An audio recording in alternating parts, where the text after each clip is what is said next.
नियमावली 2023 जब से रिलीज कर दिया गया है, अभ्यर्थियों के बीच में भूचाल पैदा हो गया है। अब नियमावली चाहे जैसे भी बनी है, अभ्यर्थी जो है वो एक मुशक्कत इस नियमावली पे संशोधन करने की बात जो है इसी को लेकर के आगे बढ़ सकते हैं। जो सच्चाई है, जो कि सरकार इस बात को कहीं ना कहीं समीक्षा कर सकती है। नियमावली को अगर कहते हैं कि नियमावली को खत्म कर दिया जाए तो ये पॉसिबल नहीं है, क्योंकि काफी इंतजार करने के बाद नियमावली 2023 है वो आई हुई है। साथियों, सीटीईटी इस बार जो रिजल्ट हुआ है, इस रिजल्ट के धांधली के प्रारूप के वजह से ये सारा सीन जो है वो क्रिएट किया गया है और अभ्यर्थियों की जो लड़ाई लड़ी जा रही थी उसके एवज में ये सारे डिसीजन जो है वो लास्ट मोमेंट, मतलब लास्टली हमारा मंथ ये रहा है, इसी मंथ में ये सब सारा डिसीजन जो है वो लिया गया है, यानी मार्च अप्रैल में ये सारी घटनाएं घटी है। अब सीटीईटी में जो सारे अभ्यर्थी पास हैं उनके स्कोर कार्ड में बहुत सारे उलटफेर हो गए हैं, उनके फोटो को लेकर के और बहुत सारी बातें हैं वो क्रिएट हो चुकी है। अब सीटेट अभ्यर्थी जो है उनके साथ क्या होने जा रहा है?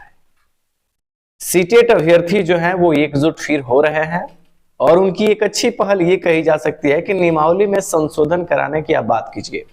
अभी तक जितनी भी लड़ाई, जितनी भी मांगे जो हमारे बीच हो रही है वो सिर्फ इस बात को लेके हो रही है कि नियमावली 2023 को खत्म किया जाए, नियमावली 2023 को बाइकआउट किया जा रहा है। ऐसा कुछ नहीं है। नियमावली के प्रारूप को, नियमावली के तमाम प्रावधान को देखिए तो जो भी शिक्षित वर्ग है वो इसको स्वीकार करेगा।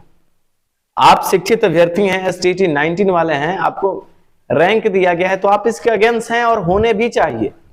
लेकिन जो लोग ये बात नहीं जानते हैं कि एक परीक्षा में रैंक देने के बाद ये घटनाएं घट रही हैं तो उसको भी परीक्षा देना पड़ रहा है, तो तब वो जानेगा इंसान कि इसमें रियल प्रॉब्लम क्रिएट कहां हो रहा है। लेकिन अभी नियमावली 2023 को संशोधन करने पे जोर देना अहम मुद्दा है और इसके लिए सीटीईटी बीटीईटी का फिर एक बड़ा आंदोलन जो है वो होने की तैयारी चल रही है और ये प्रयास जो है वह एक सकारात्मक प्रयास कहा जा सकता है। हालांकि जो भी ये घटनाएं घटेगी, जो भी प्रयास किए जाएंगे वो जल्द से जल्द करने होंगे, क्योंकि वक्त किसी के पास नहीं। समय का जो अभी समय जो है हमारे पास, उसको समझने के बाद यही है कि नियमावली में संशोधन कराने के जो प्रयास है वो हो सकते हैं।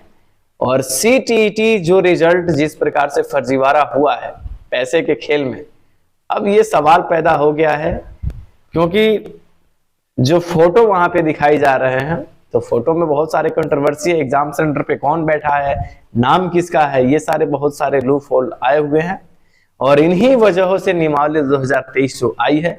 लेकिन अब विपक्ष पार्टी सपोर्ट कर रही है, शिक्षक यूनियन सपोर्ट कर रहे हैं, बीटीईटी सीटीईटी वाले लोग सहयोग कर रहे हैं, एसटीईटी वाले सपोर्ट कर रहे हैं।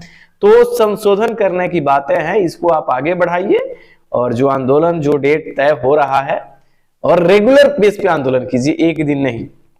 सचिवालय से लेकर के रोड तक हर एक वो प्रावधान, हर एक वो सहायता जो आप कर सकते हैं इसको लेकर के कीजिए। यही एक रास्ता है जिससे अगर बहुत तेजी से सकारात्मक हर काम किया जाए तो सरकार जो है वो शिक्षा विभाग इस पे विचार विमर्श कर सकती है, सीनियर लोगों से सहयोग ले सकती है और नियमावली में संशोधन करने की बातों पे आगे बढ़ सकती है। लेकिन ये सारा चीज अगर ठीक ढंग से हुआ तो ये पॉसिबिलिटी जो है वो बढ़ेगी।